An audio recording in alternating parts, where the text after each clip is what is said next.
جو پاکستان کے defence minister ہیں سر، انہوں نے 80 امینڈمنٹ کو ایک ڈگوسلہ قرار دے دی ہے. یہ ڈگوسلہ کیا ہوتا ہے؟ وہ ایسے انہوں نے کہا کہ میرا خیال ہے وہ یہ کہنا چاہ رہے ہوں گے کہ اس پہ عمل شمل تو ہو نہیں رہا، تو ایسے ہی ہم نے یہ چھن پالا ہوا ہے.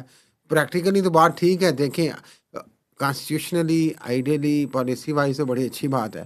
آصف علی زرداری صاحب اور اس وقت جو کوشش کی گئی اور وہ ترمیم کر کے تو پاور کو ڈیوالو کرنے کی کوشش کی گئی، لیکن وہ ڈیولیشن کسی نے بڑا اچھا کہا کہ وہ تو بجائے ایک اسلام آباد کے آپ نے 4-5 اسلام آباد بنا دیے.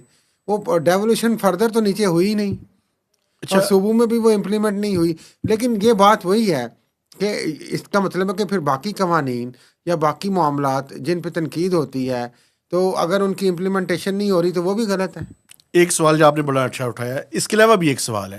دیکھیں یہ ساری ڈبیٹ دوبارہ سے ٹریگر ہوئی ہے، یہ جو کراچی میں وہ گل پلازا کے سانے کے بعد کہ وہاں پہ 80 امینڈمنٹ اور NFC کے جو شیئر ہے اتنا زیادہ صوبوں کو دیا جا چکا ہے، لیکن صوبوں کی جو کارکردگی ہے اس کے اوپر سوالیہ نشانات کھڑے ہوئے ہیں.